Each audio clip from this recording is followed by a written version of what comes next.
So Lucy, I do need to ask you, in terms of this idea of, you know, post fact, big data, data driven confusion. Do you see any changes in your methodologies? Have you changed your approaches to data literacy in any way?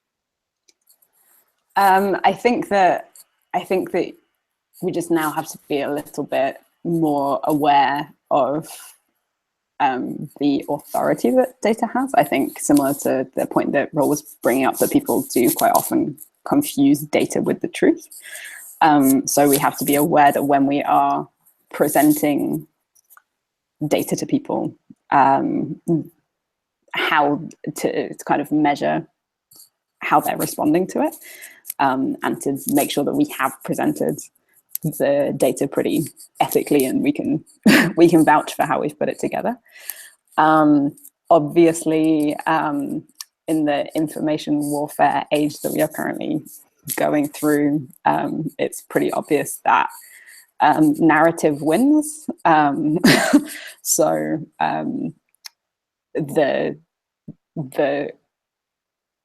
data presentation methods and communication methods that we've seen, with people bombarding their readers and their listeners with facts and figures, aren't effective. We know that, and the initiatives which manage to find juicy narratives on both sides of the debate tend to be the ones which get picked up. So the challenge for us now is obviously to find excellent narratives without compromising our values, and that's always been the case.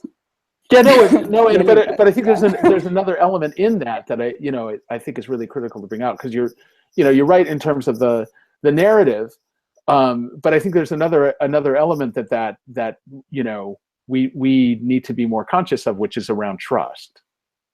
So it is that thing of like, yes, if you've got a compelling narrative and people identify with that narrative, right, they're gonna be more in tune with that. But I think there's also this element that we're seeing in terms of sources, and people immediately identifying you as a source of whether or not they trust or not trust. So they might not even think critically about the story or the data itself, but that element of like, I trust her, so I'm going to believe that story because she's trustworthy, and we have to think about that in terms of the medium definitely being part of the message in this. Yeah, I think totally.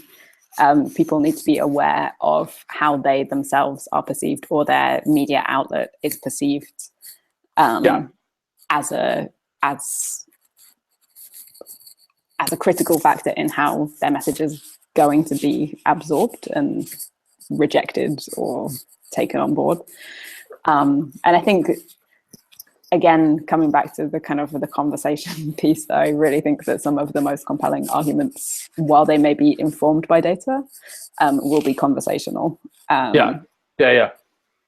Just again, letting people discover for themselves that their facts don't add up by asking them the right questions to make them question their worldview. So by all means have the facts, but having kind of, in some regards, invisible data, where you're not necessarily putting the numbers and the figures at the forefront of your presentation, but instead a solid narrative backed up by facts that it's the inroad.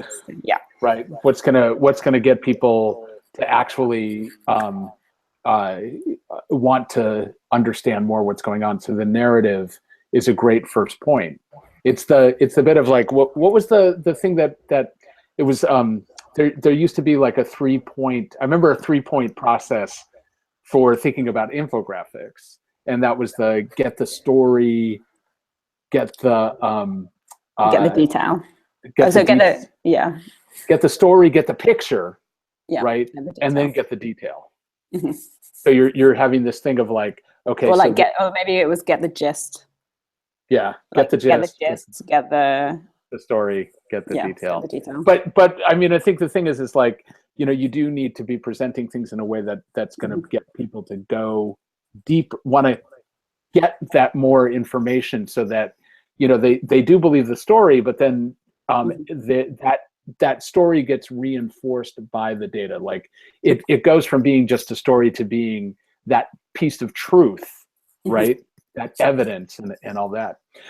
So one other question for you, which is in terms of the data literacy ecosystem, where do you see any gaps in it? Like where do you think we're currently lacking as far as the data literacy ecosystem? That's a very good question. I think that's similar to a point that I brought up earlier. There's still not very much understanding of how things are read, so how things are consumed. I don't know how much time people spend testing how their readers. I guess there's probably some really great journalist outlets that are doing this, and people with kind of marketing backgrounds. But in the kind of the general NGO ecosystem, like how many people are testing how people from different sections of the population, from different target groups, are perceiving the data-driven messages or visuals that they're putting out before they go for like a big launch. And I would really, really love to see people doing kind of more testing on that front. The prototyping and iteration. Yeah, exactly. And iteration. And I think it's again, it's a cultural change, because people have been trained to wait until they're right, particularly when they're telling people that they've got that things are data powered. But we know that there is not only one way. There is not only one way to present data, and there is also not only one way to interpret what you've seen. So making sure that they are learning through iteration to craft their message and simplify it, so that it gets to the key points when it is consumed. And I have to say, like my new mantra for like everything is don't build it, test it. Yeah. Right. So don't think about like finished or complete perfect product. Get things out there that you can learn from, and then tool and make sure that they are right and going to do the job that you need them to. And it's only by engaging people and asking questions about the stuff that you're putting out there that you're actually going to learn whether or not it works. So I totally agree with you on that. Yeah. To have another believer. Great. We're done. We are done. I can let you go. And hopefully I can figure out how to include this in the thing. You need some iMovie.